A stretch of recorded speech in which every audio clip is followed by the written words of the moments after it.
Wow. So, bonsoir. Welcome.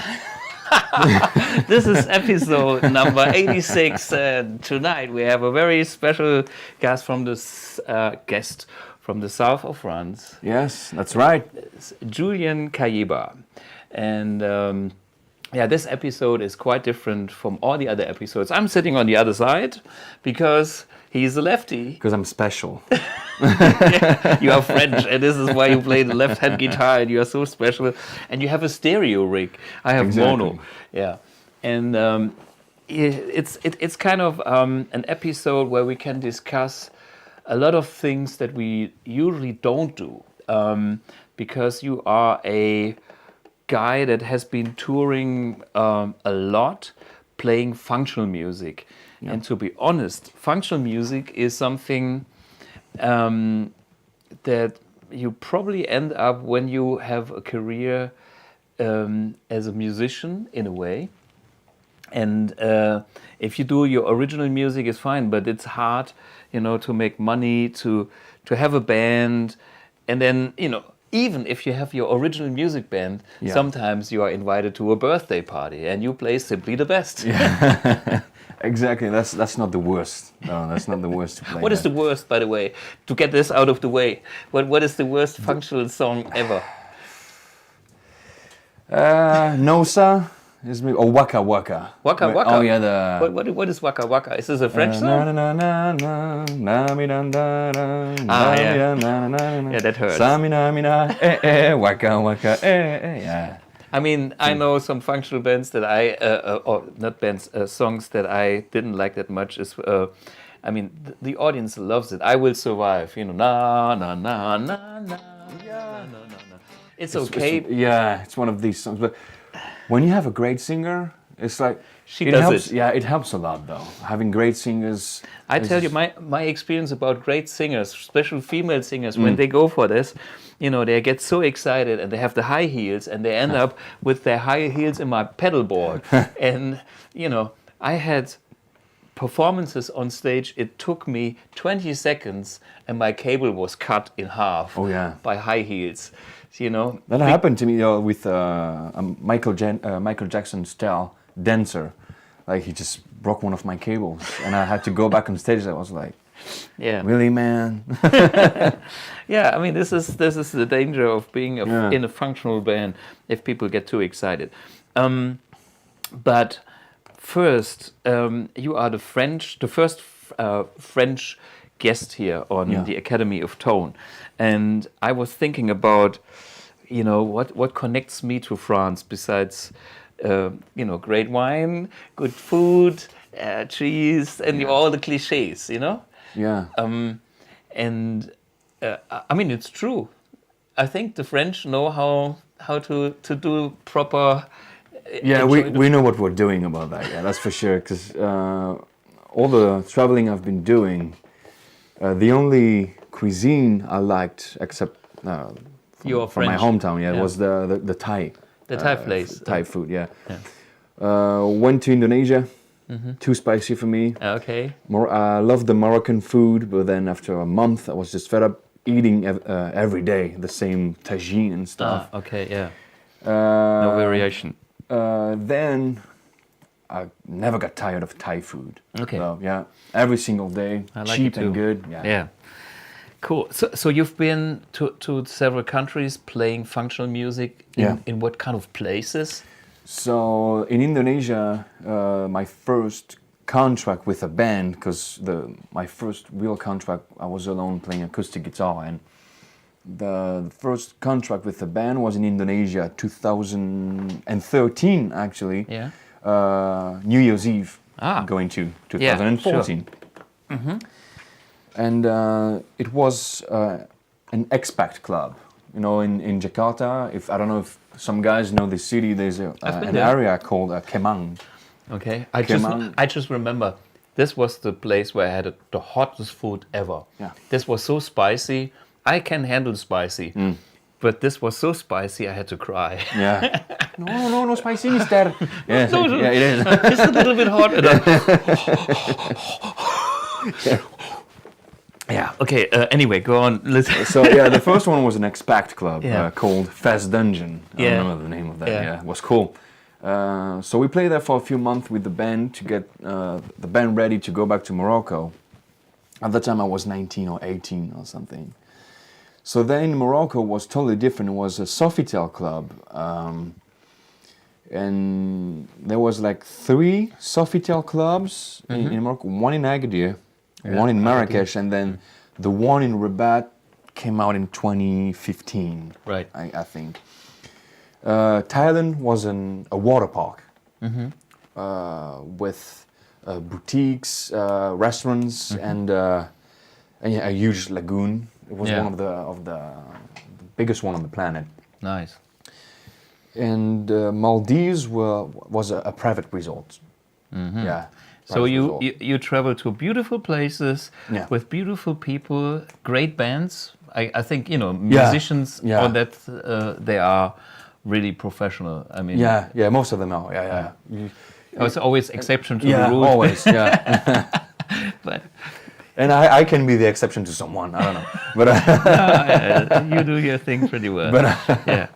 But yeah, most of them, and I was lucky enough to be in bands with multicultural bands. Yeah. The one in Morocco was like, let's say the best version of this band was American drummer, Canadian singer, Venezuelan female singer, Indonesian female singer, Indonesian keyboard player, and then Venezuelan bass player. Yeah.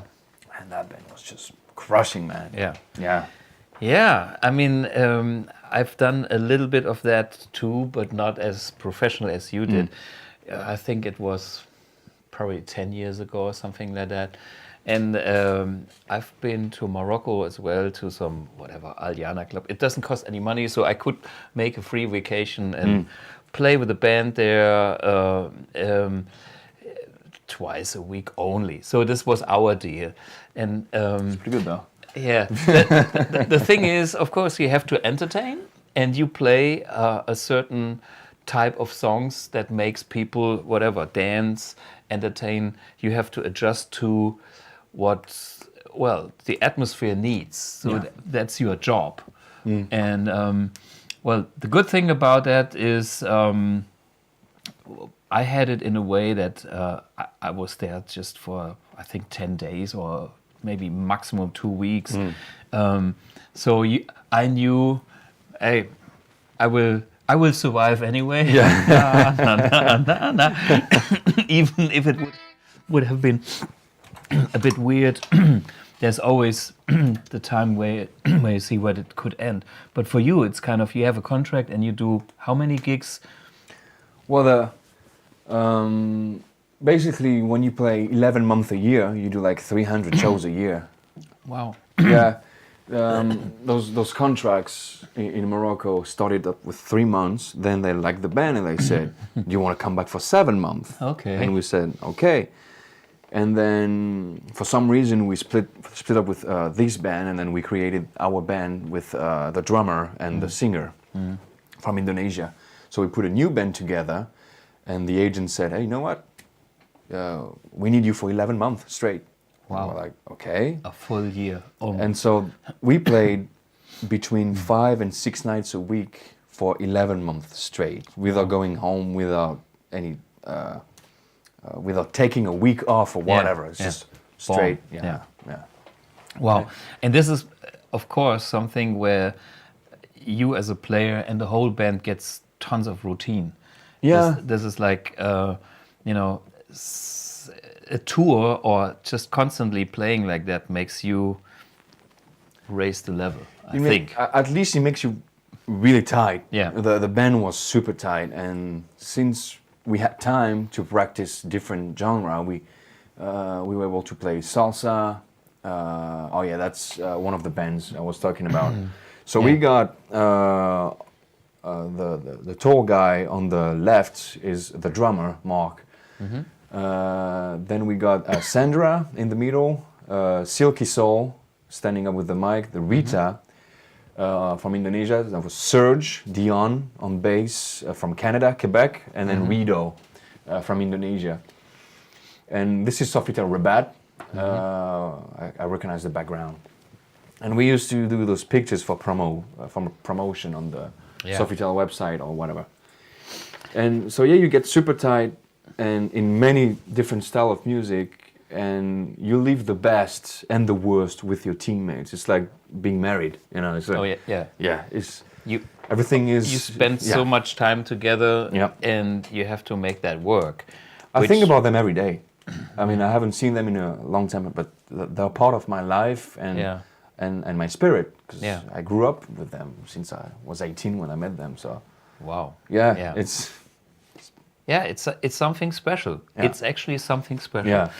Okay, before we dive in deeper into this whole genre, I have to get two things out of the way. One is we have currently our advent calendar prize, and today's prize is a ticket of me playing somewhere. So if you are the lucky winner of today's prize, you can get a free ticket wherever I am. And next year I will travel again. So there's chances to see me in Germany if you are German, but I'm also going definitely to the NAMM show, because we all know there's a new product coming out. Maybe I can get you a NAMM ticket then. Okay, if you are local LA, go for the prize. But also, I'm sure there will be other places where I will travel to. So we can fix that once we have the winner, which country and where to go. I hope it's not a country where I won't go. I can't go every place on this. But so far, our advent calendar went very well. People love it. So that's one thing. Another thing I want to get out of the way is next week will be the week before Christmas, so we will have a special episode, like a recap of the year and talking about things in a different perspective. But again, we are free for any questions and stuff like that. So next week will be a special episode too.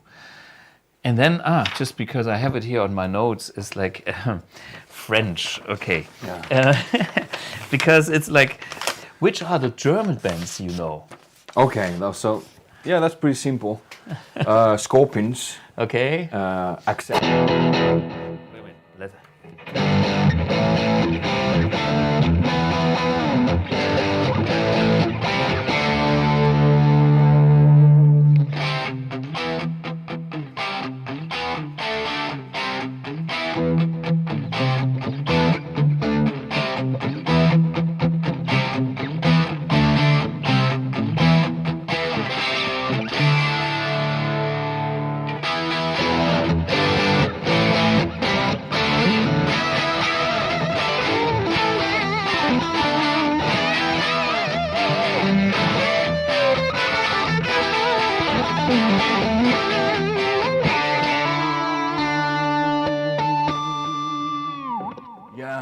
Okay.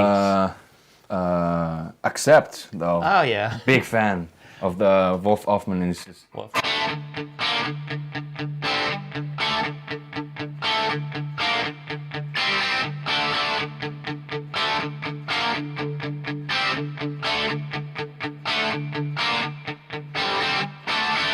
This one? Princess of the Down. Yeah. And Rammstein is one of them. And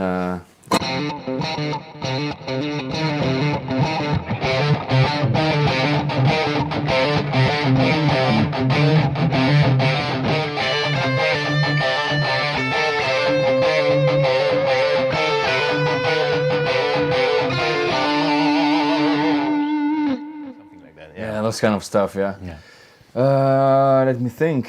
Have you ever heard of Nina Hagen? No. Okay. But I know 99 Luftballon. Oh, that's Nena. Nena. No, Nina Hagen was the cool, crazy... I mean, I heard the name, but I'm not able to tell you any music from her, okay. to be honest. And Kraftwerk? Kraftwerk was one of the first synthetic bands. Okay. Doesn't matter. So here in in contrast, I know from the French scene, Jean-Michel Jarre, of course, you know.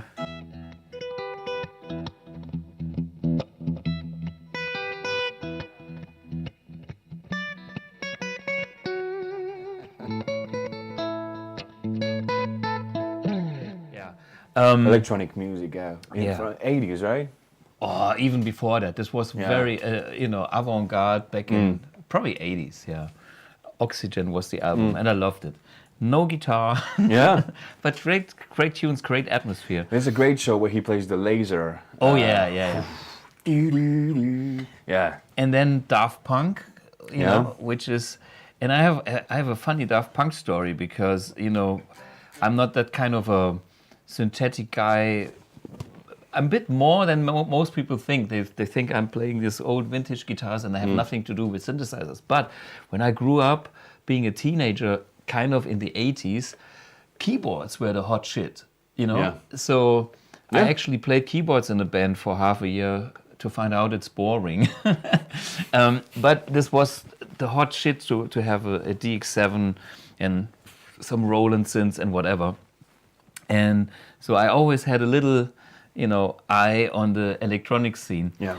And then here in Saarbrücken, my hometown, one day, there was like we have this garage. It's the place where concerts are, and somebody said, yeah, there's some cool guys tonight. And I said, okay, what is that? Didn't know the guys, and I went there, and this was a club filled with about 200 people only for what they are now. Yeah. They didn't wear any masks back then. This was kind of underground level still. When they came from wherever, Paris, and where the two guys were there, and had their turntable, met me. Hey, Boogie, what are you doing here? Yeah. Well, it's great. It was great. And they have a few classics. It's like David Guetta. The DJ from France. Sure. If you listen to all the stuff before he got famous, it's wow. Yeah. Great. Even when he got famous, it's still good, Yeah. I love some of his new stuff, but the old school David Guetta, like 20 years ago. That's cool. Oh yeah. Yeah, I have a few other old ones. Johnny Hallyday, which Hallyday is the French iconic Bruce Springsteen kind of French. Pretty much. Yeah. I'm a rock. Well, rocker. kind of Elvis though. Because he achieved a lot though, and I'm not a big fan, but I have to recognize every time I watch a Johnny Hallyday show, I'm like, this guy, man. Yeah. He's big. Yeah. And one thing I remember when I was a teenager, which was even played here in Germany, was Plastic Bertrand. Plastic Bertrand. Ça plane pour moi. Ça plane pour moi. Yeah. This kind of new wave kind of thing from France. But Gojira is one of the biggest metal acts worldwide. And just to let you know, these are this French band, kind of from where you coming from? Yeah, I think we're gonna play some later. Maybe if we show some metal tone with when we're gonna talk about the pedalboard. Right. So I'll play some Gojira, and I'm afraid to say something wrong, but I think they're from the southwest of France, though. At least the two brothers, Joël, the lead singer, and then Mario, the drummer. And I think this is huge what they did to the metal industry. It's, for me, there's like Rammstein, System of a Down, Slipknot, and then Gojira. It's like they opened heavy metal to the world. The world, yeah. If you're not a fan of metal, you're gonna enjoy them. You're gonna enjoy Gojira. Yeah. And a teacher I used to have when I was at school, a guitar teacher of the Black album in the 90s. Yeah, totally agree. It's just brilliant album. Yeah. There's one more band which, when he was recording with the band, and actually we had some email contact and somehow got lost. But since you've been there, I probably write him back and say hello. And I mean, you told me that he's still kind of big in a way, I just know this guy from the, like, okay, here's the French guy, and Yeah. blah, blah, blah. We had coffee, we had beers, we had fun. Because if you listen to the album Antisocial, who's It's probably the... well the big- with this big that's the main hit, you know, the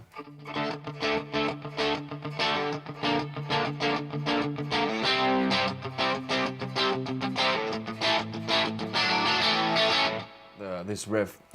There's tons of riff and they're super heavy from 1980. Yeah, it's it's like right old, after when Van Halen came out and all those bands started to copy that kind of guitars. Right. And for a French guy, he just He did it. just wait. I remember he being in the studio. He was totally dedicated, nice guy, great player, all good. You know, Yeah. very. I was impressed. Was a good hang. Do you know that the drummer went to play for Iron Maiden? The drummer from and then the drummer from Iron Maiden went to play for Trust. Oh, 1 really? year. Yeah, they did the Yeah. exchange for 1 year. And Nico, what is it? McBrain? Yeah. Yep. Nico McBrain. Yeah. Like he's playing though. It's Yeah, very efficient and cliche. Yeah, but he you know he knows. Iron Maiden is a band. It took me a while to get into that, but I played some Iron Maiden tunes, and it's a progressive rock band in a way, and I like the atmosphere. Of course, it's all this dramatic kind of thing, but it's great. It's simply great, absolutely. Okay, so that's the kind of French scene notes that I have here. Thank God we talked about the good French music. Of course, and of course there's some shitty German music, and there's shitty, very scheiß German music, and very strange French music as well.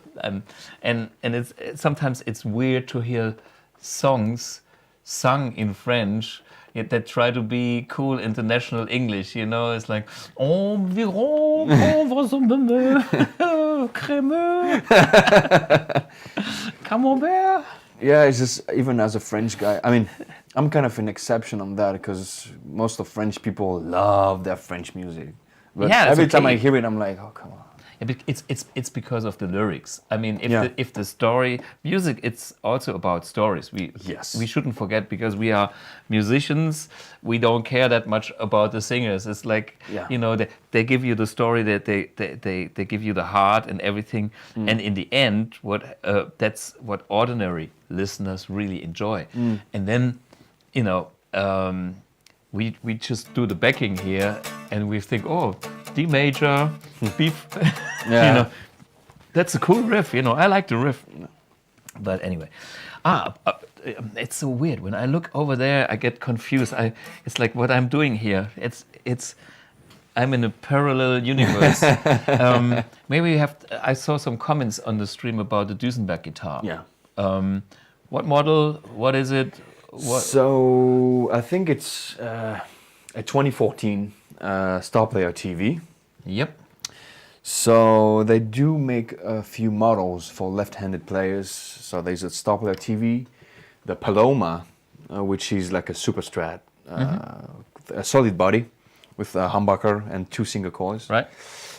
The Caribou, who's basically the same guitar with a different shape and different color, way different. So it's semi-hollow with humbucker, which is everything is Dusenberg on this guitar. Okay. The headstock, the tremolo looks like a Bixby, but it's not. It's a Dusenberg. So Atze Schröder loves you because he's the guy from Dusenberg. Yeah, yeah. So this is a Les Paul, and I play a lefty guitar now. Good luck with that.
unbelievably complicated for me. If you do that for like 15 minutes, your head is gonna explode. Yeah, Sure.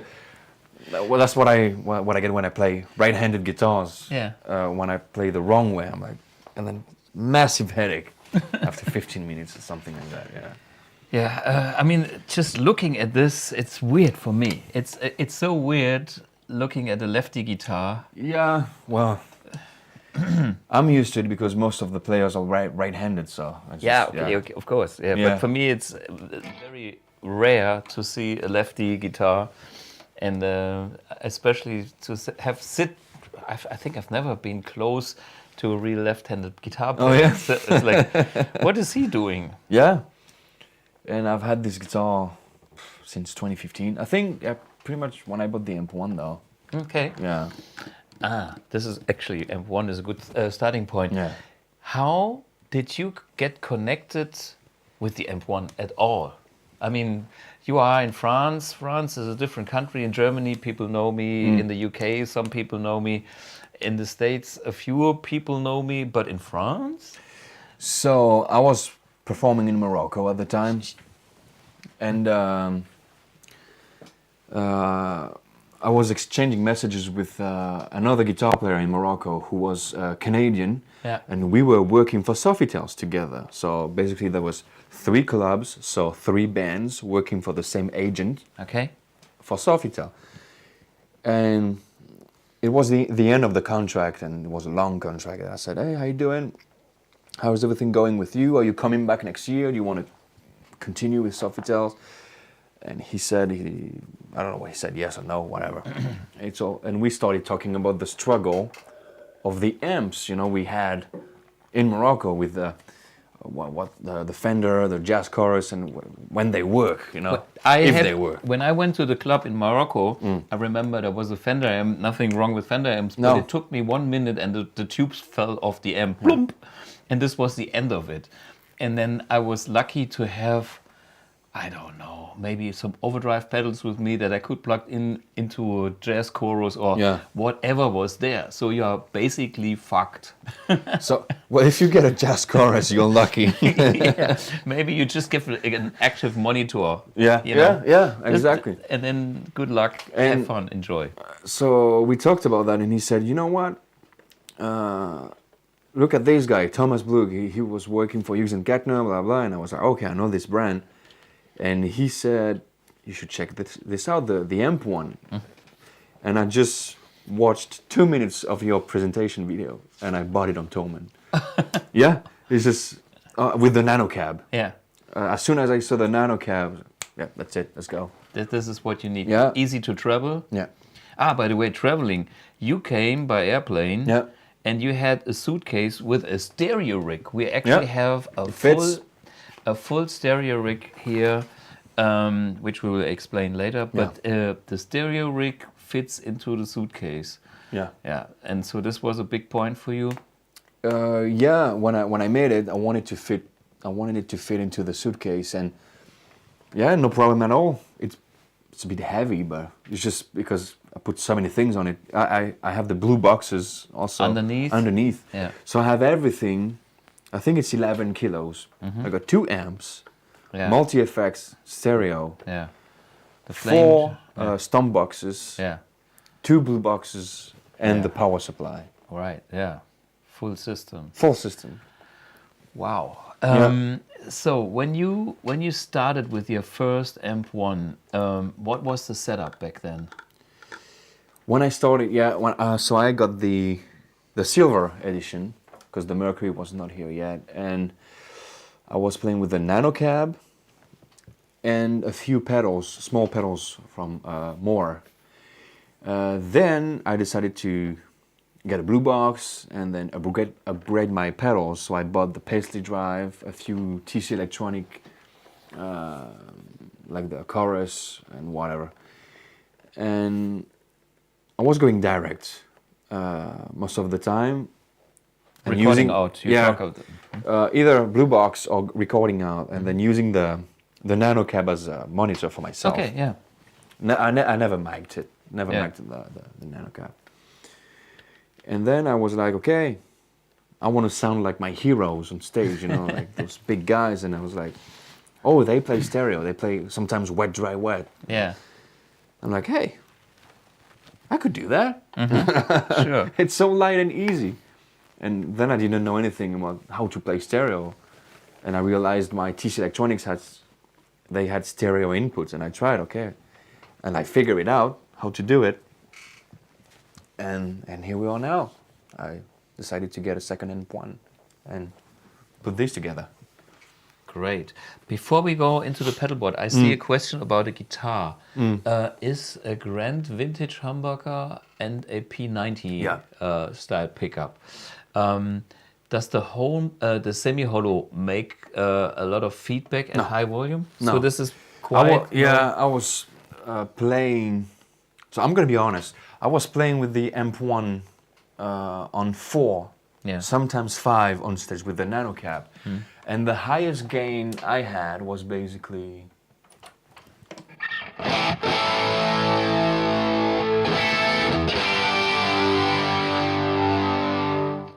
With this amount of gain, no problem at all. Never had any feedback. I wasn't using the modern channel that much. Now I do, but before I wasn't using it. So I don't know, because this is way more compressed and there's more low ends and everything. So maybe, but honestly... No problem.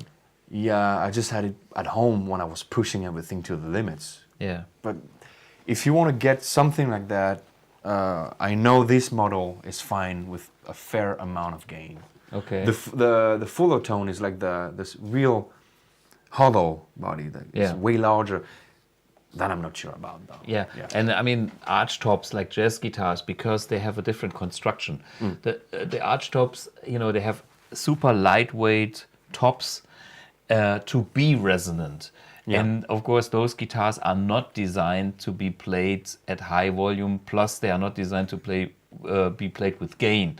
So that's critical, but I guess this kind of guitar is safe. So yeah, I mean, safe. From your experience, it's safe. And okay, back to your pedal boards then. If you started, when you started with the first amp, you had like cheaper pedals to go with, because you knew the pedals and you trusted the pedals first, and or how did you kind of climatize to the amp, or how? Yeah, so I was using more pedals. I had 14 of them 14? at the beginning. I was playing 12 at the same time, so 2 times 6, because they make this suitcase where you can put 6 pedals into it with the power supply and everything. And it was really light and practical. Yeah. So I was using 6 in front of the amp and 6 into the effects loop. Okay. Because it was so light and easy. Yeah, you had them all. Yeah. And they sound okay though. It's pretty good. And then I wanted to make sure that the AMP1 was a good pedal platform, because I trusted my overdrive pedals in front of the amp. And then I realized, okay, I'm happy with the vintage and classic channel, so get rid of everything in front of the amp, all the overdrives and boost and everything. Okay, so I was using only 6 pedals into the effects loop. Tuner to mute everything when we take a break, chorus, delay, reverb, and everything. Classic effects, and it's fine if you guys want a cheap solution for versatility, just get those small pedals. Okay, and the next step was you exchanged those pedals and used more the channels, or what was it? How did you grow into your system? So I was using the vintage and classic a lot, and then I started getting into pedals, like high-end pedals, and because I just, like most of you guys, I mean, love pedals. So there's a Paisley drive. So I started with the Paisley drive, and that's still on the board because it's a high-end pedal. Yeah, it is, and I'm a big fan of Brad Paisley. Yeah, sure. He's a great country player. If you guys don't know it, from Texas, Nashville. Yeah. Isn't he? I think he's not Nashville. so sure though, but Texas, yeah, for sure. Okay, whatever. Yeah. I'm not the expert. I just have a record and it's killing it. Yeah. So nowadays I use it as a boost on the on every channel, vintage, classic, and modern. And what I like to do is put a compressor in front of it and then use it with gain on the clean channel. Okay. So that's the two ways I would use it. And maybe, hey, just demonstrate, like start with the clean and then show us the pedal, because, you know, what's going on here. This is... That's only with reverb from the TC Electronic, yeah.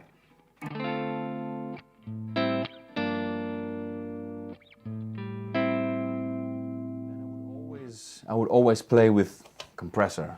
Compressor, yeah.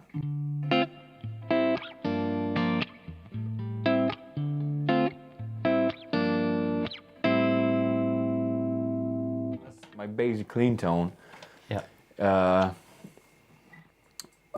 But honestly, most of the time I play with chorus, and sometimes when it's really old school, like 70s funk or whatever, I would get rid of the chorus. Okay.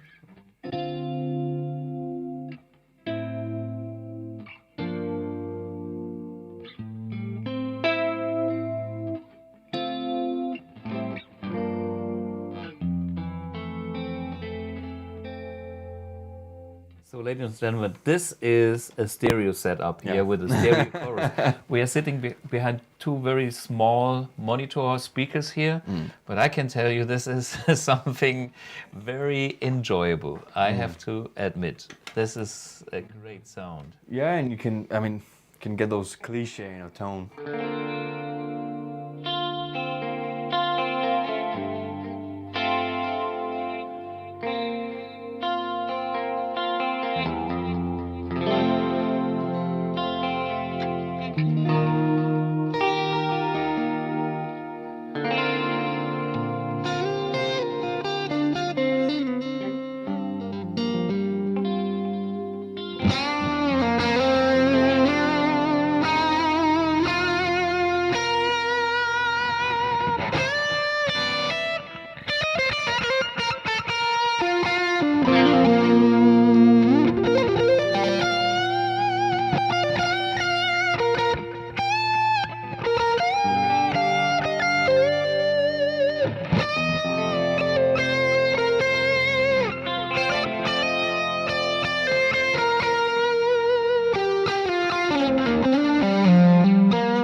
I like that song. I like the tone. So this was using compressor, chorus, and whatever delay and reverb. So the full. I would use both of them only on the clean channel. Yeah, sure. Yeah, because when you put some distortion and you solo with the delay, it's enough. I'm using the Eddie Van Halen technique that he wasn't using reverb at all when he had his big wet, dry, wet system. Yeah, he would just use some stereo delay, yeah, and with different timing on each. Yeah. So it's like.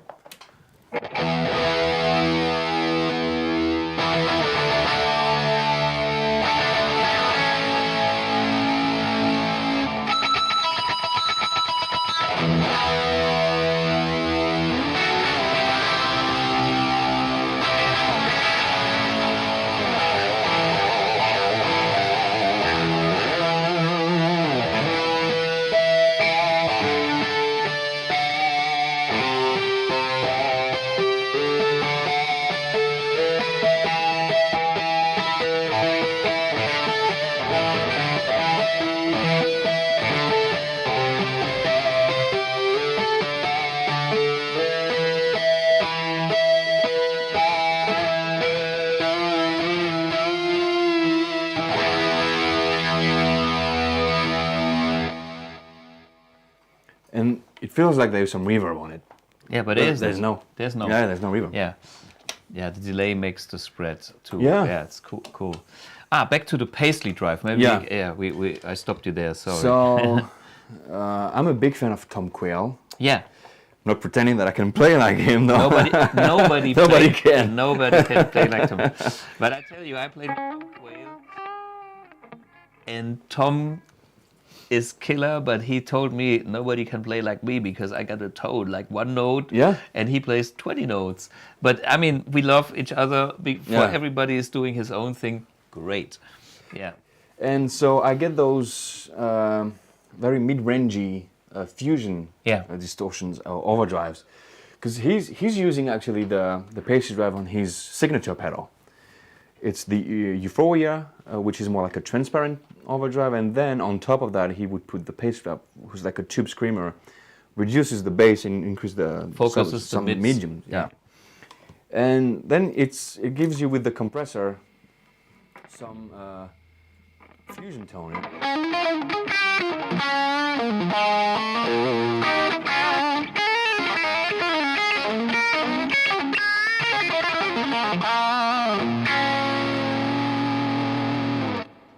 And so I'm trying to approach his style, you know, with a legato, and that does the trick for me, and it cuts through the mix for all the solos. Right. And when you play blues or whatever, that boom. So what's that little mini wah doing here? It's a Jimi Hendrix wah. Ah, okay. Yeah. Can you? Yeah. Sure. Now wait a minute. It's Yeah. switch on. Okay.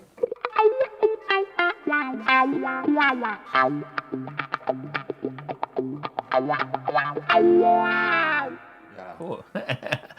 So switch off. And is it okay for you? I mean, you have foot size, I guess, 46? 46, yeah. Okay, good guess. Yeah, and such a small pedal, is it doing it? Yeah. Okay. When I bought it, I had no choice because Yeah, it sure. needed to be small, and I was like, damn, I'm gonna crush this thing. But you work with it and it's fine. Yeah. Okay. Because this is like, I don't know, 13 centimeters only. This is like the smallest I've ever seen. Yeah, and it sounds right to me. Yeah, that sounds good. Good. True bypass, and yeah, it's easy to control actually. Yeah. Yeah. Okay, so and then we have the EVH Flanger. What are you doing with this? I like to. It's like a exclamation point. You know, when you play songs. You know And you need the extra. Yeah. The extra spice. And also it gives you those.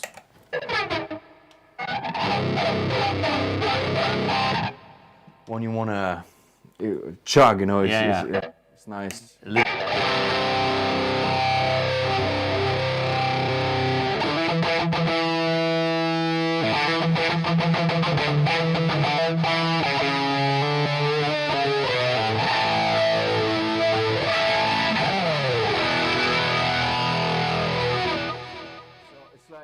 It's difficult to show it with my hands and playing at the same time. Where I would hit it like bam. Yeah. So you have just a special moment for the, you know. Yeah. Okay. Bombe.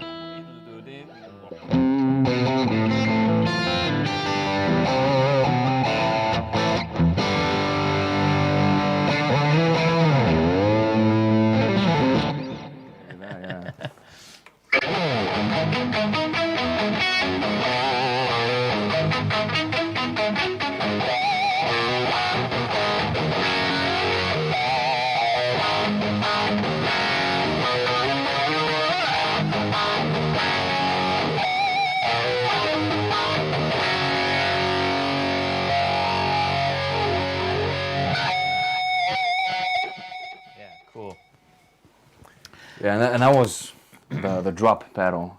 I was Digitech. Yeah, Digitech drop, because.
that sounds massive. Yeah. And by the way, that's the modern channel. Yeah. So you are using the Mercury preamps.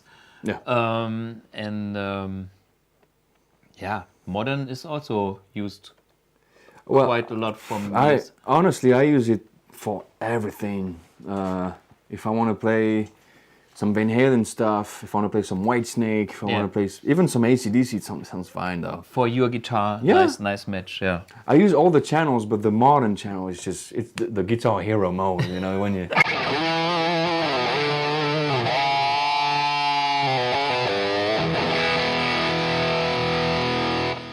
hear that, you're like, yeah, that sounds good. Yeah, It's just modern channel. And with tons of gain, yeah. Tons of no gain, boost. like 8. I used, but even without it.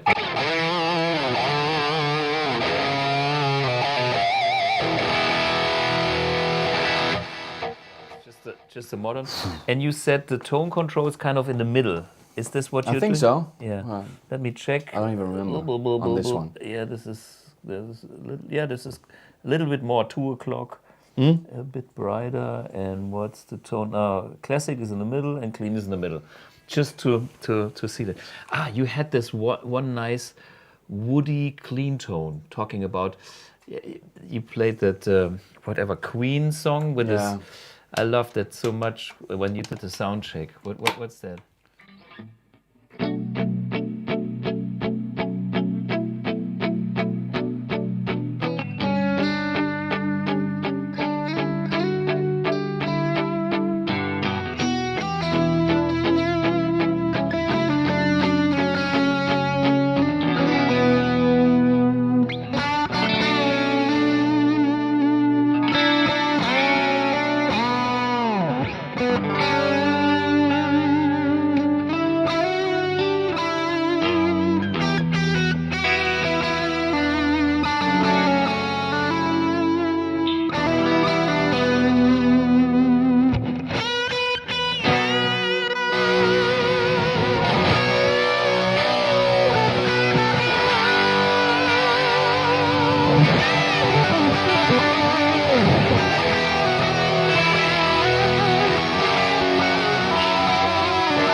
Yeah, that's real stereo.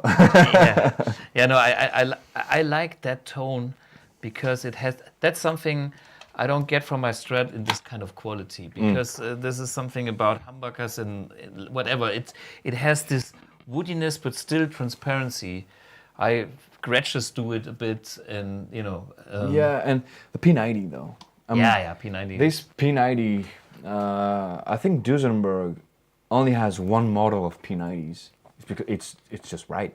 Okay. They just got it right. And I don't really need a Strat when I'm going on tour because I got that.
Yeah, cool. this brings me to another point. Being in functional bands, there's a tons of songs that are on the set lists. I don't know. I played a little bit, so I have a few songs in my head that always work with people. This is, if you play your original music and then one day you come in a different situation, it's like, what am I going to play? You know nothing. I had the pleasure to play with the drummer of Motorhead once, and he said, I have no clue. I've never played any covers. What is it? Yeah. Okay, I said, you are a drummer. Just keep the beat. I count you in and do something. And then he followed, which was totally cool. But this guy was actually so nervous because he's a killer drummer in his original band, And I can understand exactly that feeling, because when you play with the same band members, really tight shows, and then I went to a jam session one day, and if they didn't know the songs I knew, and they would just wanted to jam, I was like, what to do?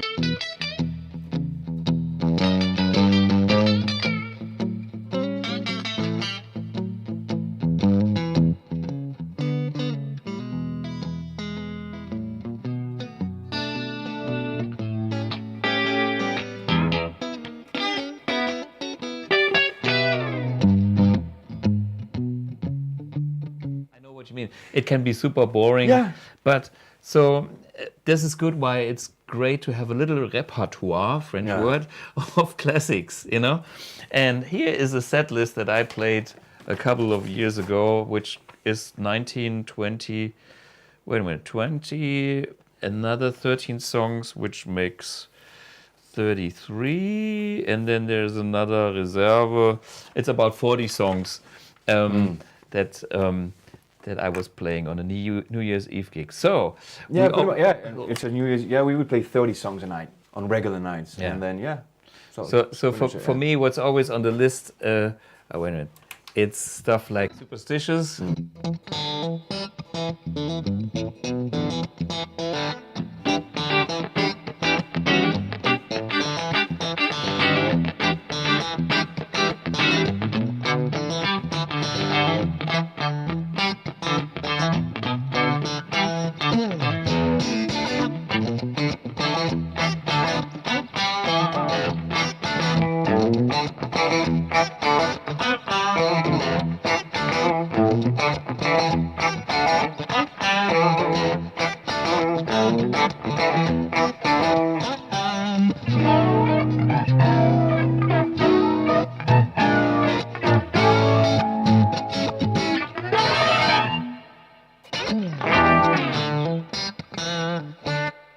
So this is... That's an example of how I would use the flanger. Just for one typical, accent.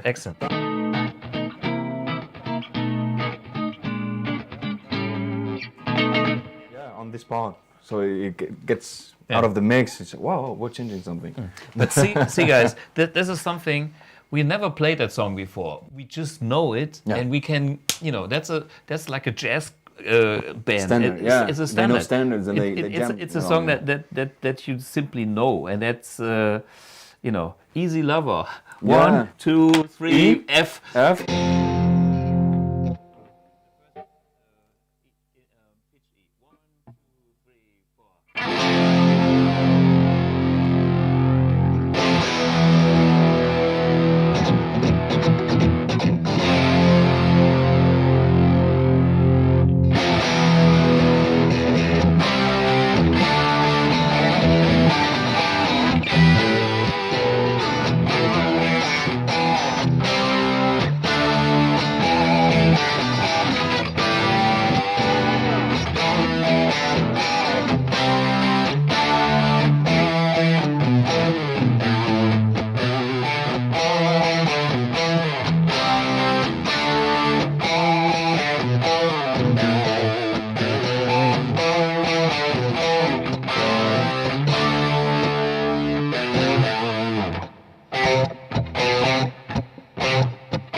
But okay, you know, we could do it. We could do it. Yeah, it's old, but yeah.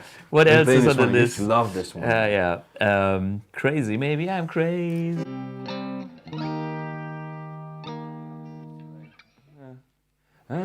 Like a disco version. Yeah.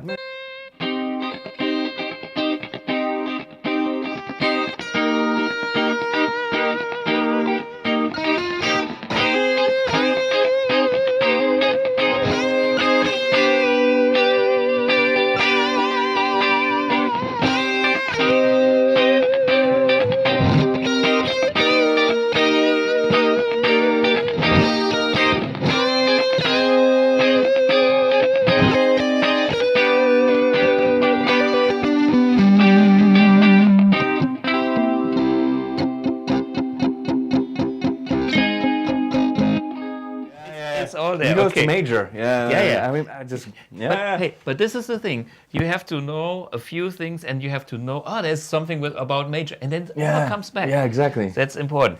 It's what about though, Kiss? Okay. Okay. 1, 2, 3, 4.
Okay, Kiss.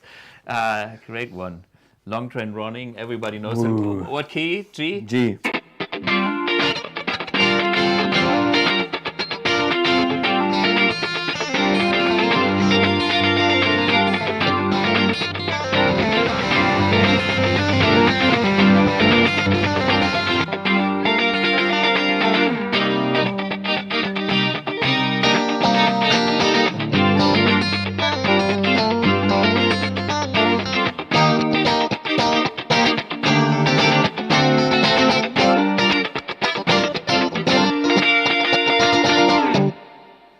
Do you know this acoustic part? There's a beautiful picking at the end. I recommend to have a look at that. Nobody plays it, therefore. No. Yeah. And anyway. Okay, this is.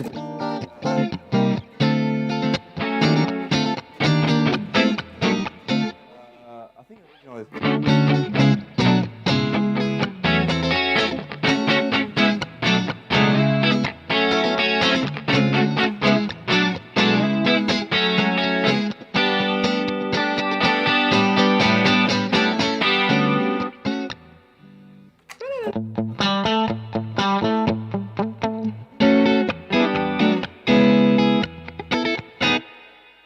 Blah blah blah. There's tons of these songs that we should know. And Billie Jean. Billie Jean.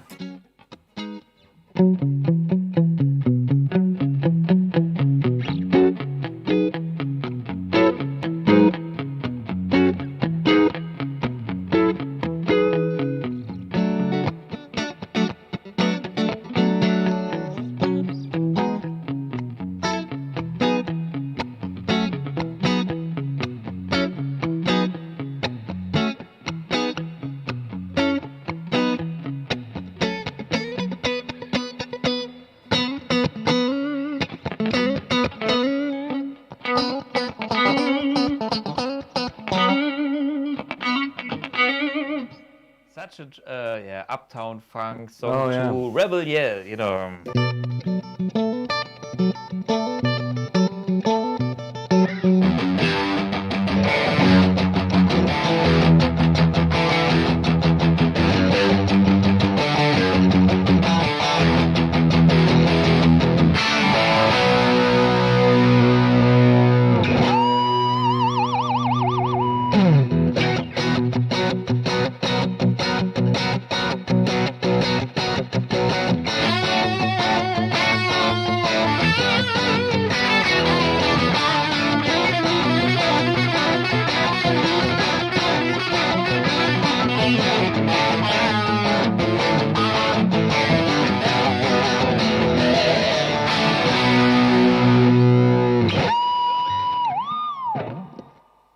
Stevens. Oh, our good friend.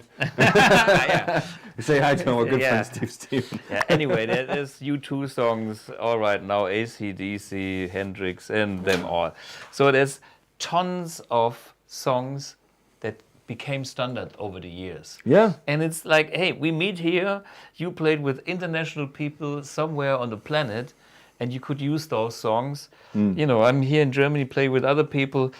So it's kind of a cool thing to have a few of those there, because then there might be some songs that is common ground for everybody. Even if COVID got us rusty. But, so I think that's the message here. Always celebration, cool in the game. Oh yeah, okay. What key? A flat, I think that.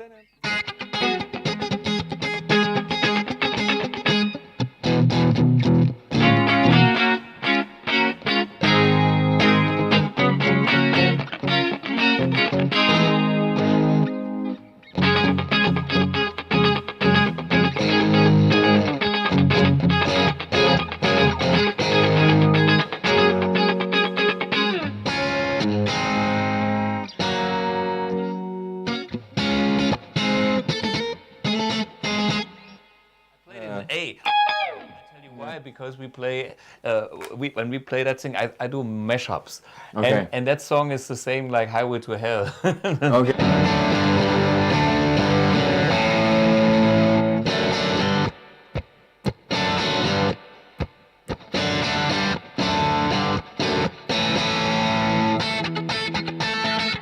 Another famous song from Van Halen. Yeah.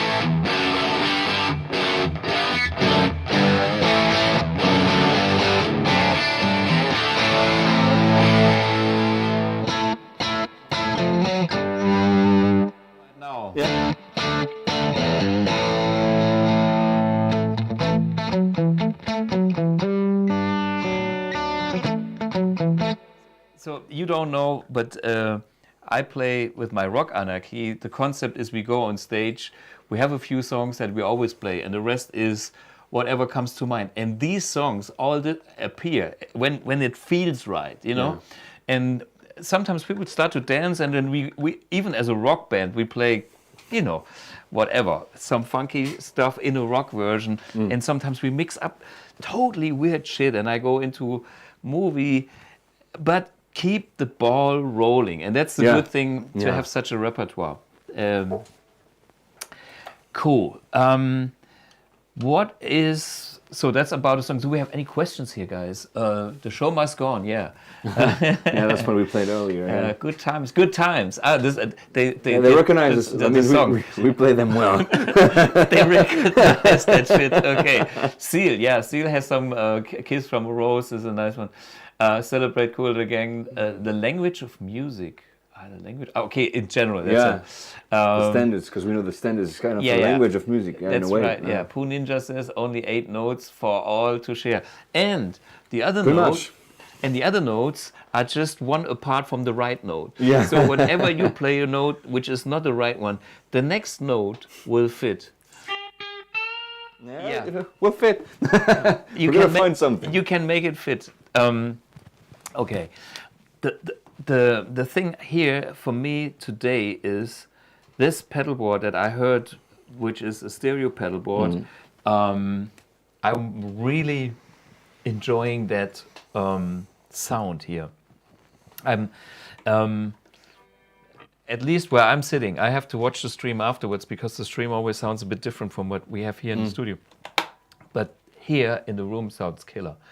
And I'm impressed also about the TC effects.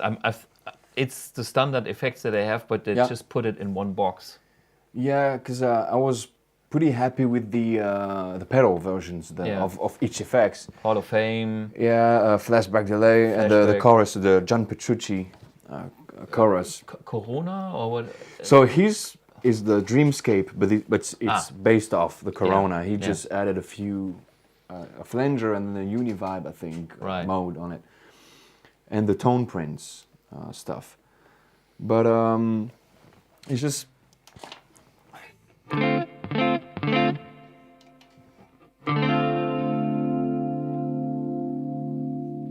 Like my old friend Silky Soul would say, do we need to go any further?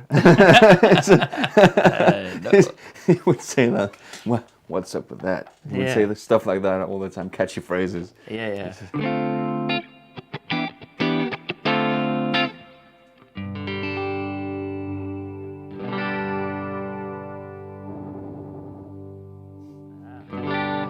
Yeah, this is the mash function. So you can decide, you can assign either the reverb, the amount of reverb. If you have...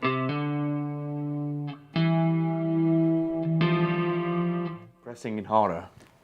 Is it touch sensitive or is it like a second sound? You can see the logo, it's moving. Oh yeah, cool. As I press hard. So you can assign that, or for example a time based, a tap tempo. Right. Then you got the, if I press 3 times on the number 5, I get the tuner. Cool. Back, and then I can change the presets. What happened when you are in preset number 5 and press that button 3 times? Boom, boom, boom. Is it changing anything, or no? If you are like, let's say you are in kind of stompbox mode. So this is not a preset. Yeah. Because for me the question was if you would be in a preset and then want to go to the tuner, doesn't work like that, or how does it work? Well, if I want to go to the tuner, just 3 times on 5. That's it. But imagine you are in a certain preset. Like, can you switch to preset number 3, for instance? Yeah. I just press 3 times number 2, and then I go up and down. It's like okay, yeah. But honestly, I'm not using any presets. It's the original name. Okay, also on the number 1, it's White Snake. I don't know. Yeah. Okay, I got it. For me, the important thing is the logic behind foot switches, because I'm thinking of that as well, and what works and what doesn't. Yeah.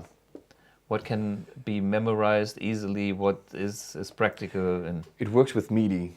I know you can have like a controller and then assign presets to the controller. Yeah. So I'm not doing that, but I'm thinking about it though, about going bigger. Bigger, better, more. Hey Thomas, Osmium Studios. Hey Osmium Studios. That's cool. Very smooth. So I guess that's the chorus sound. I hope so. Yeah, there's a, I got my tone and I'm happy with what I've got here, but I have to admit there's some magic on this pedalboard here which I really like. And as we could see, you have been traveling with this in a suitcase. Yeah. So this is inside. It's, sand from the Maldives. Oh yeah. Yeah. Put your speedos on and dive with the sharks. Yeah. Maldives. Maybe I have to make a vacation there one day. We have Siggy Hauswirt. I played a TC Plethora by X5 too. That's the same one. Yeah, Plethora X5. Yeah, that's the complete name. Incredible sounds. There are some other devices like that. Have you tried others, or is this you went for the TC thing directly because you knew first of all, I knew the few effects I got with the pedals, the individual pedals, and then it's the smallest multi-effects you can get with that amount of effects on it. Because the Helix, not a big fan of the stump box. Looks to me too complicated and too small and too, you know. Yeah, you have the Helix. Some people rave about the Helix, about all the options, but my feeling is you have to have a certain mindset and spend the time with the Helix to really master it. If that works, people are really happy. If that doesn't work, it's not your device. We have in the user group, there's actually a Helix AMP1 user group also, which is specialized on this combination. And the people rave about it, but I have a Helix myself, and I spend some time, and sometimes I think, wait a minute, this is way too much for me. I got my pedalboard working, I'm happy, and it's easy. If you grew up on the Line 6 method, probably it feels totally natural, but it is, for me, I would rather, from what I saw and what I heard here, I'm impressed. I used, before I got the AMP1 and the more pedals, I was using the Line 6 HD 500X. And one thing I have to say about that, it does the job. Okay. Nothing bad or good to say about it, just it does the job, it's reliable, it works. Right. And works stereo also. There's 2 outputs, XLR outputs. So if you're on a budget, because I think you can find a second-hand pretty cheap, right? And it works as a spare solution or whatever. Yeah, works. We got a few comments coming in here and questions also. I like to go through the chat a little bit. Which cabinets do you use from the BluBOX? So 2 different cabinets. I think on the left is the V30. What is it called? It's Metal V30. Metal V30, yeah? Yeah, and then on the right, like a Marshall, either 67 or 70. Okay. Depends on the mood or whatever. Yeah. So because sometimes the V30, those Mesa Boogie V30s, they can sound a bit harsh with the top ends. Yeah. And then sometimes the Marshalls are a bit scooped. Yeah. I feel like it's a bit scooped, right? The Marshall is very meaty, and then the cabinet is scooped, so it gives maybe the good balance. But so with the V30 and the Marshall, I get harsh and smooth at the same time. And since it's different, there's even more stereo spread. Yeah, right? Yeah. Okay, that's an interesting factor to know. 2 cabinets, different cabinets, give a wider spread and a more complete tone, maybe. Yeah. If you are into this wide tone. Since also I never played with another guitar player on those bands, so you have a keyboard player who's got 4 inputs. He's got 2 keys, two stereo keyboards, and you're alone with your mono amp. And then when you go stereo, then okay, now you're competing with the keyboard player. Okay, if that's your approach, fair enough. Did you ever have any power issues? I mean, you travel the world. AMP1 is, I mean, I always tell people it works anywhere on any power outlet in the world, which I have been to. Yeah. In theory, I'm super positive, but this is... It's bulletproof, though, because it's been raining on the AMP1. Okay. Both of them. So this one, when I was in Thailand, heavy rain, even on the Dusenberg, it's bulletproof. And I even think it sounded better after the rain. It's true. And then in Maldives, again, storm, everything got like soaking wet. Yeah. I just cut when anything happens like that, cut the power. Yeah. Don't touch anything. Leave it there, protect it. Yeah. Leave it with the protection. Cut the power. Yeah. And should be fine. Yeah, and let it dry. Yeah. I mean that's the thing.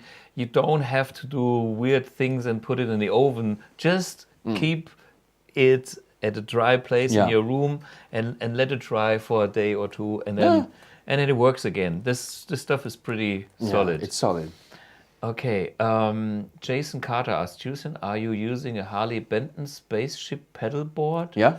Is this the one you're using? I think it's the bigger one. Okay, I have the smaller one. Great for the price. So you are happy with this? Yeah. Yeah. I'm only thinking about getting a Schmidt-Hurray pedalboard to go all the way. Yeah, but they're a bit heavier. I mean, there's... It's a suitcase. Okay. It's ready to go in the plane. Okay, so this is like, then you put your underwear in the Schmidt-Hurray. Yeah, why not, actually? You know, me traveling like that, I put everything in my gig bag. I have been on stuff like with no luggage, not even extra case. I just had my guitar, was arguing. Backpack. Yeah. And like, this is a very dedicated guitar. I need to see the manager, and in the end, everything was there, covered with socks and whatnot. So, Pooh Ninja says, I love my HD500X. I use it in 4 cable method in a wet, dry, wet configuration. Yeah, why not? Why not? Yeah. Great idea. Osmium Studios. Thomas, do you follow the digital guys, the new IR coming, like GGD Kali? I follow some stuff, but I have no idea what the GGD Kali is. Do you try to get inspiration from the guys? I will... Are they the one making the compressor, the Kali compressor? The very expensive one, you know, the... Okay, I know the compressors, but I don't know what their IR thing is like. Yeah, interesting. The only thing I know is, let's put it that way. We have amps, we have guitars, and we have speakers, and these are the 3. Or maybe we can put it in any order. It doesn't matter if the guitar is the most important thing and the amp the least and the speaker the most, or whatever. But these 3 components... We'll know the truth. We'll know it. Yeah, but it comes from the fingers. It all comes from the fingers. Yeah. Okay. Who needs an amp anyway? But the point is, these 3 components are the critical components to get a good tone from the gear, besides your fingers. And I think amps, and I'm convinced about the analog amps, they are at the peak. They are at the limit. It doesn't get any better. It just gets different in taste. And when it comes back to speakers, we have seen all the great tones. We might get those great tones in smaller formats. This is what I'm trying to do with the NANOCAB, with the Fat Cab, and whatever, the Twin Cab, you know, to have such a big tone of a 4x12 or whatever, the classic tones that are already out there, existing for decades, being proved to work in the studio, blah, blah, blah, on stage, and get those in a smaller format. But going direct, that's the field where it happens now, which means we had analog recording outs, we have IR recording outs, and now we have dynamic IR recording outs coming up and new stuff. So I'm all about, I'm interested what's going on there. So they say GGDs get good drums, Noli from Periphery. You know, the progressive metal band. Yeah. Well, sure. Misha Mansour. Yeah, Misha Mansour. With the Horizon drive you have by. Yeah, Misha Mansour. We make the pedal show. Okay. Yeah. So, and this is what they have a speaker. Apparently, he developed some IRs. Okay, let's check it. Let's check it out. For me, it is, of course. There's 2 aspects to it. One is the musical aspect. It's what kind of tone they like, and of course every artist has a slightly different approach to this, and you know, you have slightly different settings, you have different guitar, blah blah blah, and so probably some people use different IRs. This is why I have 16 in the BluBOX. I have my favorite ones, and I have the other ones for other occasions, but different player, different IR. And therefore, that's one thing. Me personally, I know all that. I'm more interested on the next level of technology that's getting there. And I will check out anything in this direction. If you guys have something, send me an email. Yeah. That's exciting to me. Yeah, I wanna. It's Get Good Drum IR package with Mesa V30s that were released in 2000. Yeah, I think that's the great ones because I think they changed those V30s after 2004 or 6 or something. And these V30s are harsher after past 2004 or something like that. Okay, it's like a secret. About you're talking about the Celestion V30 itself. This I know. I mean, I was actually involved in the development of the V30 because Ian from Celestion back in the day was the engineer that designed it, and he sent samples over. The V30s have been changed in manufacturing from the UK to China. Yeah. Okay. Now I remember. Yeah, and then. The process of getting the original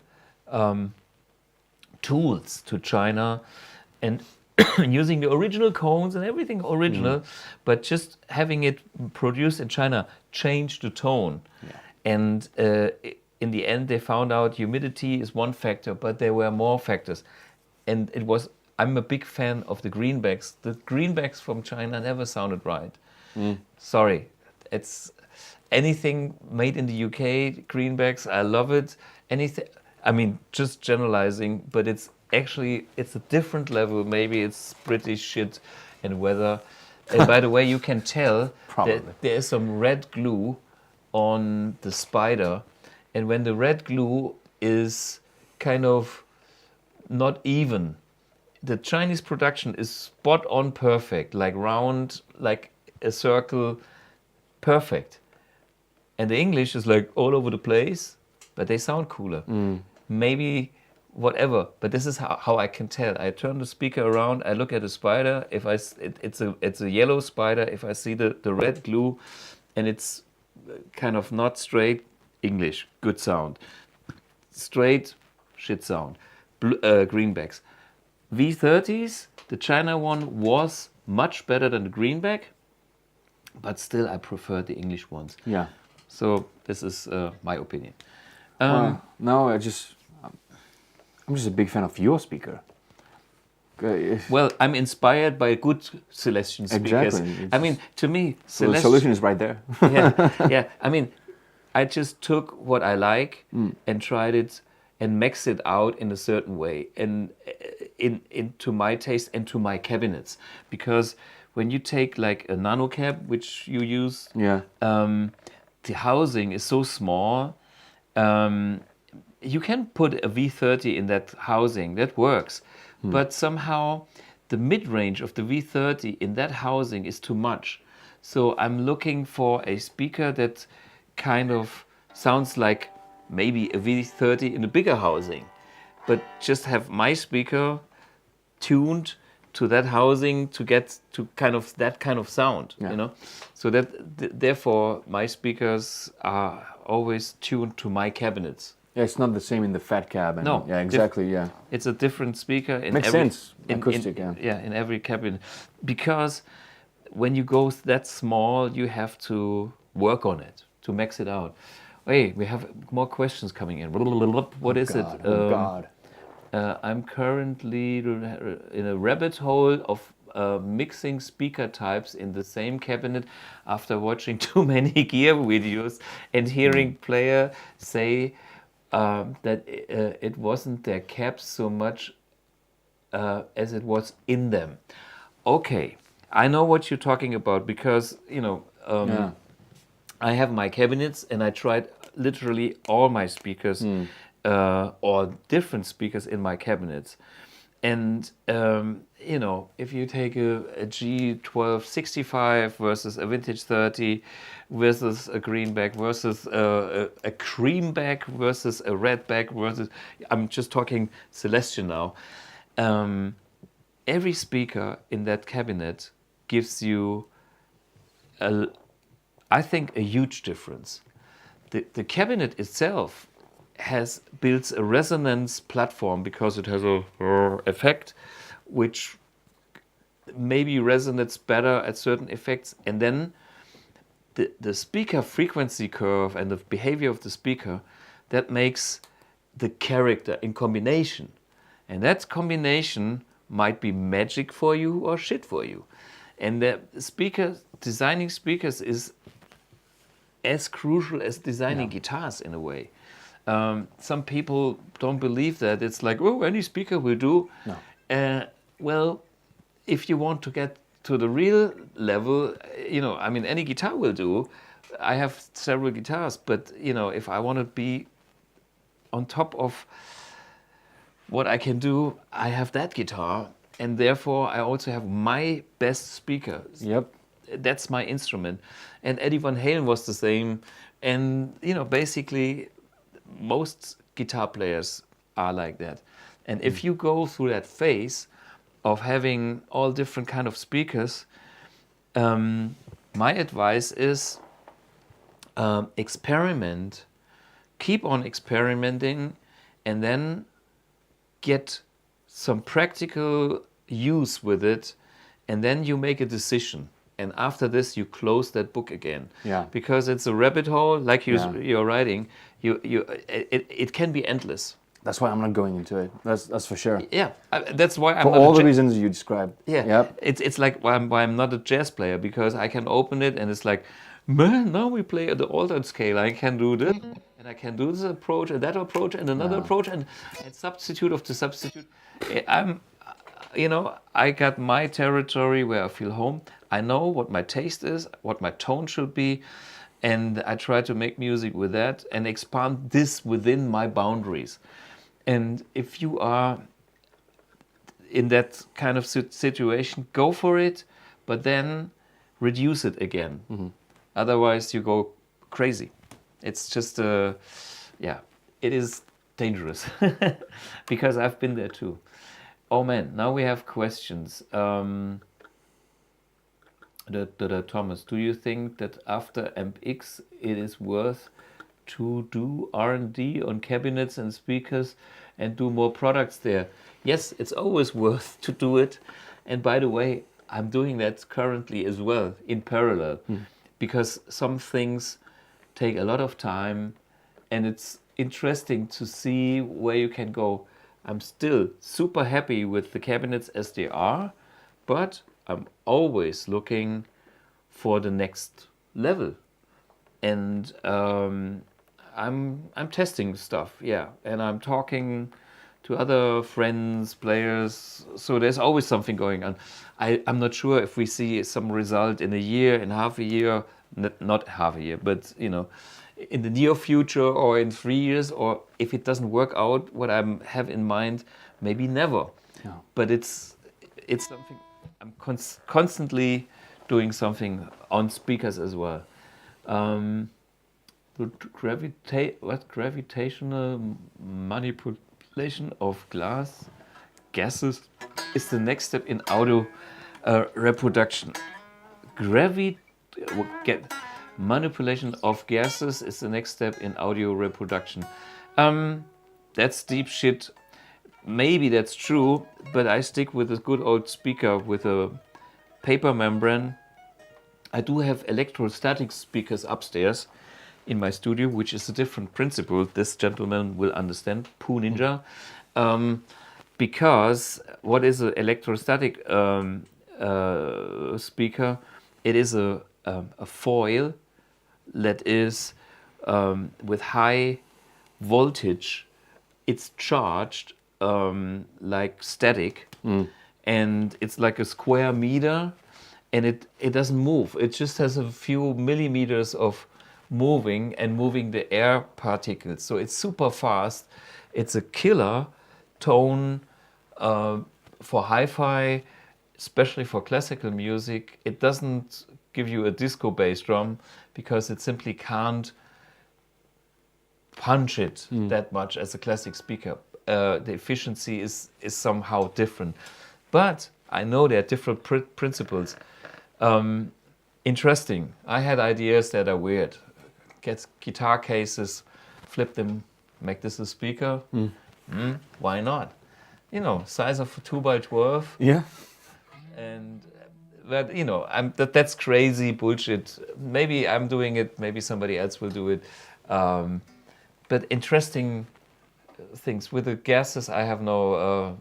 Yeah, this is a bit too far for my universe. Wait a minute. Russell Sound at a lab studio built out a finally forever home, but it takes long time. Oh, I can't read it anymore.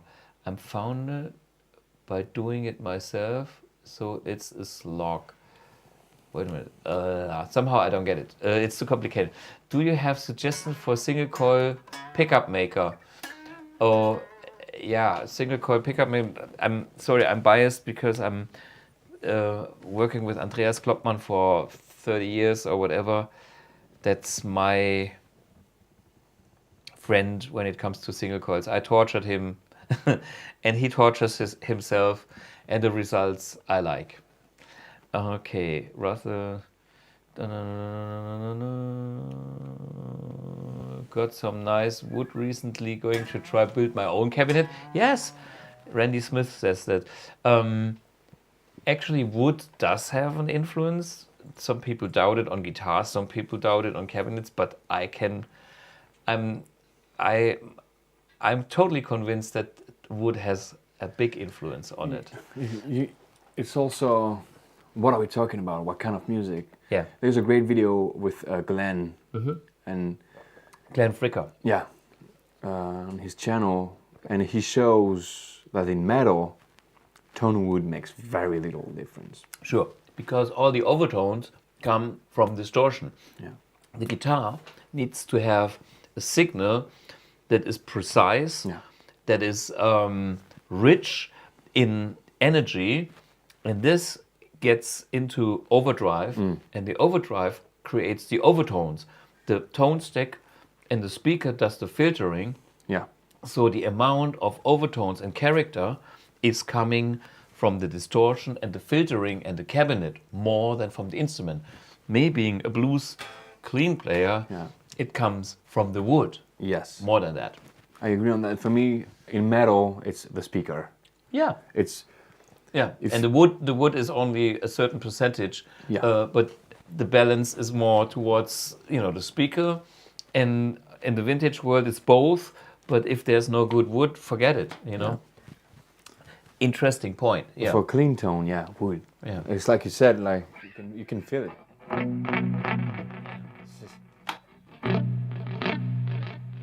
You feel the vibration like straight away on clean tone.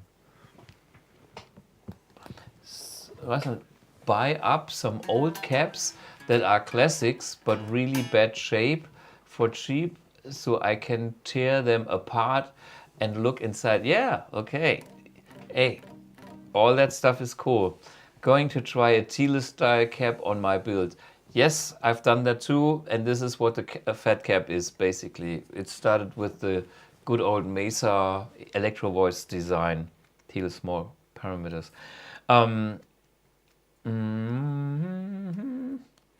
Okay. I forgot Thomas reads all these. Yes, I do.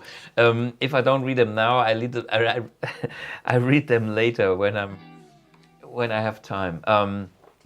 Yesterday I received a second-hand AMP1 Silver Edition SE here in Holland from a guy in Germany. When I turn it on, all it gets is a loud pop noise, no sound.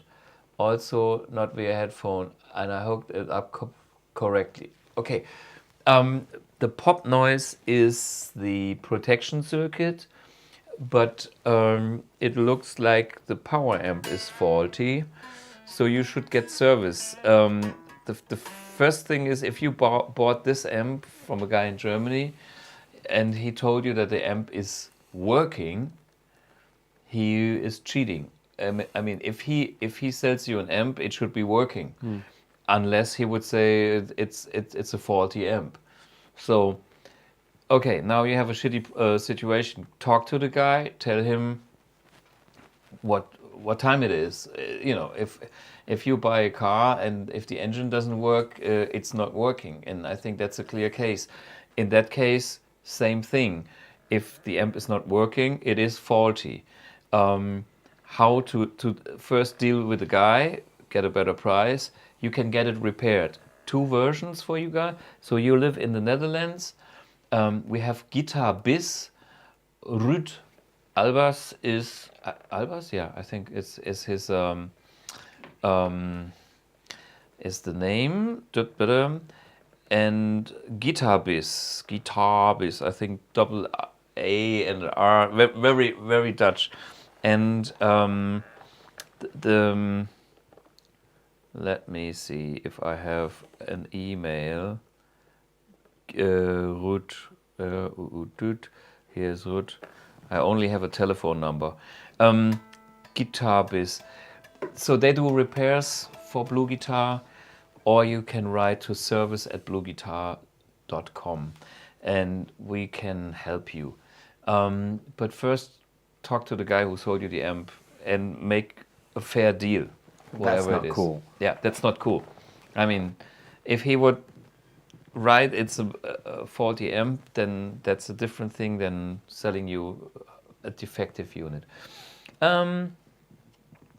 What could be the problem? Yeah, the problem is, I know it's a power amp, something. We need to change the output transistors.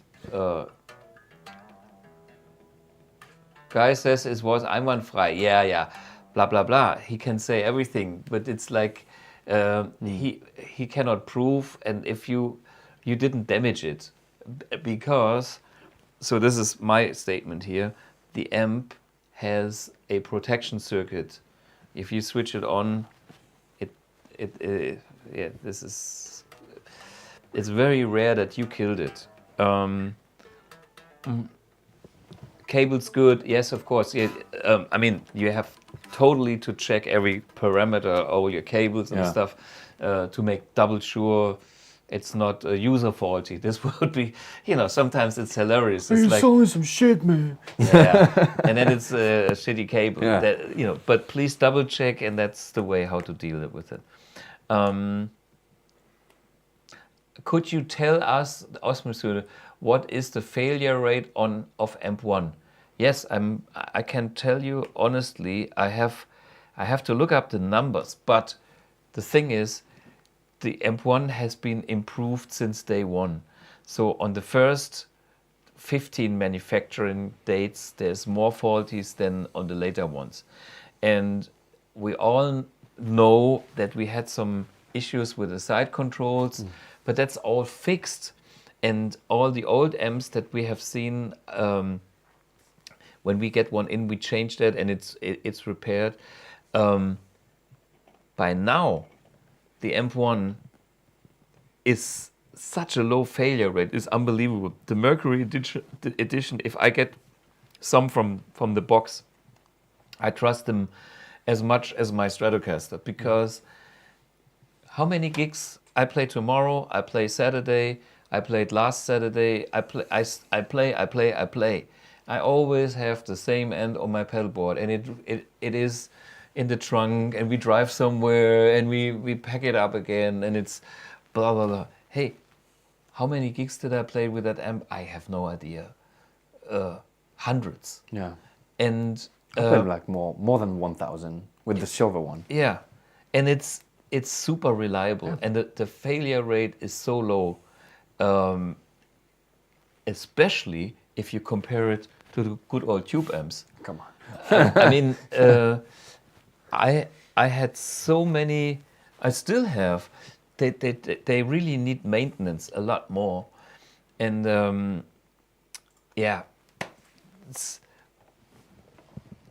of course sometimes there is a failure. That's a normal thing.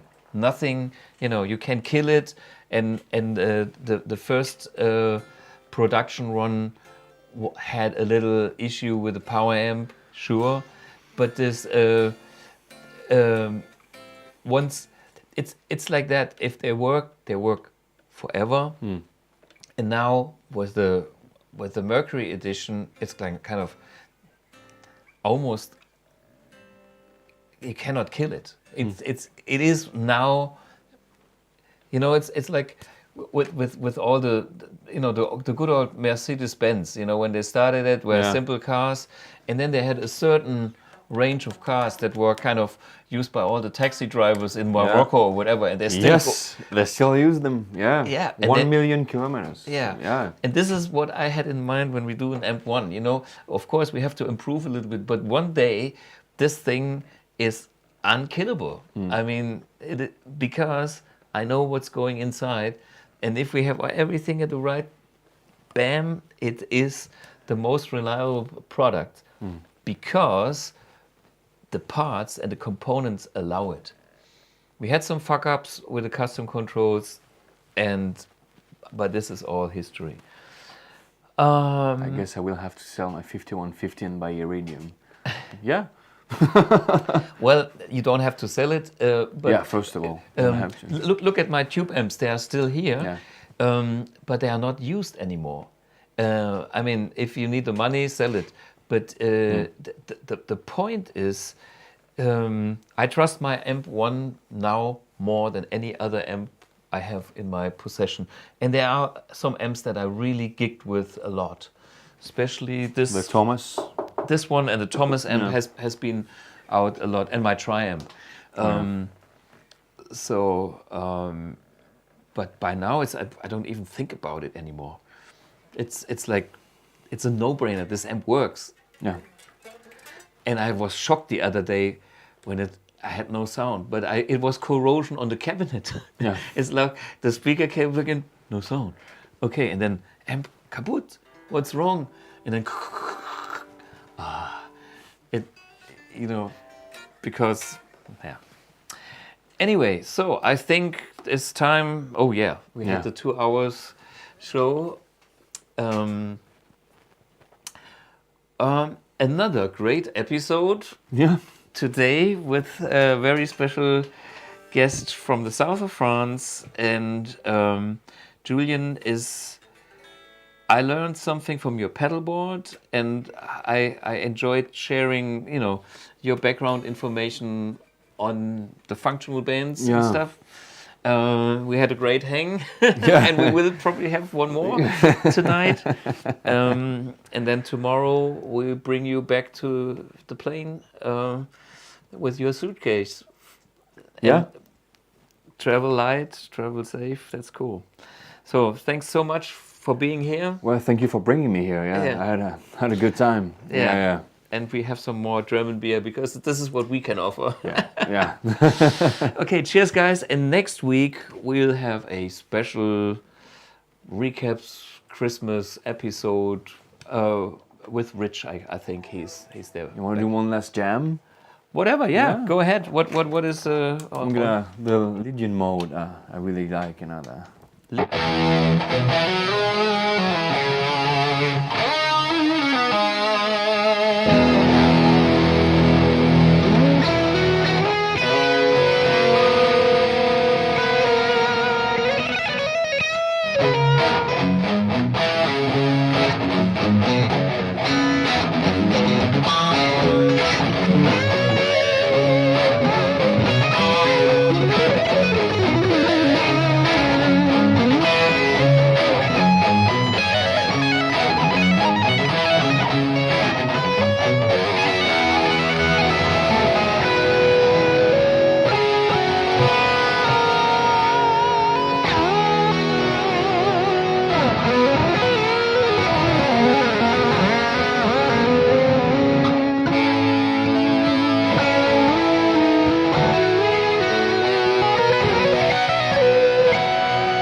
Merci beaucoup. Et avec plaisir, merci. De rien, à la prochaine. Salut.